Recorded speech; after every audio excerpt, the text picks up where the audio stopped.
नमस्कार. माझं नाव जुई शैलेश कदम. मी ठाण्याला खोपट ह्या विभागात राहते. मला समाजकार्याची खूप आवड आहे, तसंच मला फिरायची पण खूप आवड आहे. मी एक ब्युटिशियन आहे आणि मला राशी भविष्याची पण खूप आवड आहे. आणि त्याच रिलेटेड मला भूषण सरांना एक प्रश्न विचारायचा आहे. सर्वप्रथम भूषण सरांचं मी खूप आभारी आहे, कारण की त्यांनी महिलांसाठी आम्हाला हे खेळ पैठणीचा हा पण ऑनलाईन प्रकारे खेळ आयोजित करून आम्हाला सहभागी होण्याची संधी दिली. त्याबद्दल त्यांचे खूप खूप मनापासून आभारी आहे. भूषण सर, मला राशी भविष्य पर्सनली स्वतःला खूप आवडतं.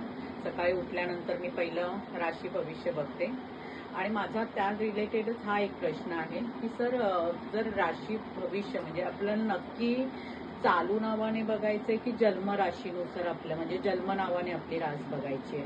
कारण का आपलं दैनंदिन आयुष्यात जे आपण जीवन जगताना आपलं चालू नाव, आता जसं की माझं नाव जुई आहे, तर चालू नावावरून माझं नाव रास मकर येते. पण माझं नावरसची माझी नाव ट असल्यामुळे माझं ते सिंह रास येते. तर नक्की मी मग ती कोणती रास बघायची? सिंह रास बघायची की मकर रास बघायची?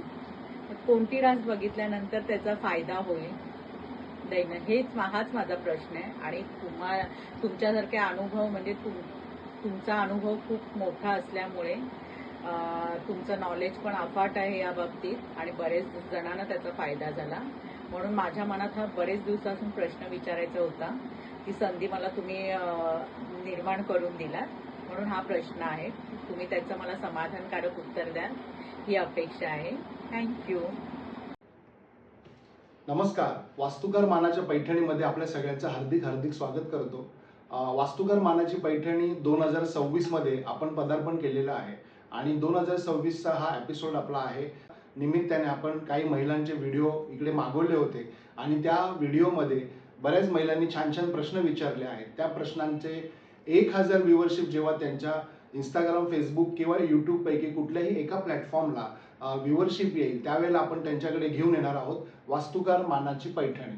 तर ही वास्तुकार मानाची पैठणी आता कोण कोण पटकवणार हे या सर्व व्हिडिओच्या माध्यमातून आपल्याला कळणार आहे. तर त्यामधला जो पहिला व्हिडिओ आहे जुई कदम, ठाणे खोपट येथे राहणाऱ्या मॅडमचा.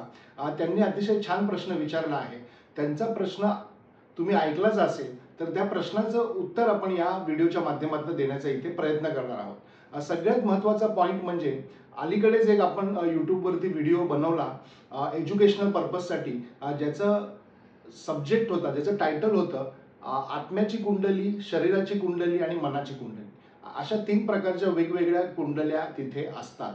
आपल्याला जर आपलं दैनंदिन राशी भविष्य जर बघायचं असेल आणि ते जर आपला कुठल्या ग्रहांच्या अनुसारे आपल्यावरती कार्य करतं, कुठल्या कुंडलीच्या अनुसारे आपल्यावरती ते कार्य करतं, हे जर आपल्याला जाणून घ्यायची इच्छा असेल तर आपण नेहमी चंद्रकुंडली ही नेहमी बघावी.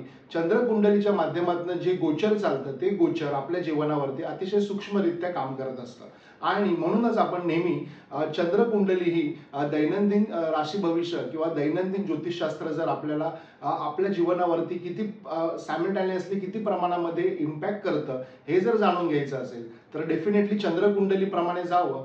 पण मूळ कुंडली जी आपली असते ती कुंडली असते आपली जन्म कुंडली. त्यामुळे आपल्या जीवनामधले होणारे जे मोठे बदल असतात ते बदल आपल्या जन्मकुंडलीप्रमाणे दाखवले जातात. तर अशा पद्धतीने ह्या प्रश्नाचं उत्तर, जुई मॅडमच्या प्रश्नाचं उत्तर मी या व्हिडिओमध्ये दिलेलं आहे आणि असाच आपल्या वास्तुकार मानाच्या पैठणीला तुम्ही भरभरून प्रतिसाद दिलात, नेहमीच दिला. त्याबद्दल आपल्या सगळ्यांचे खूप खूप आभार आणि असंच भेटूया आपण पुढच्या सेगमेंटमध्ये वास्तुकार मानाच्या पैठणीच्या. चला तर मग आपल्याला लवकरच समजणार आहे की कोण जिंकणार आहे वास्तुकार मानाची पैठणी.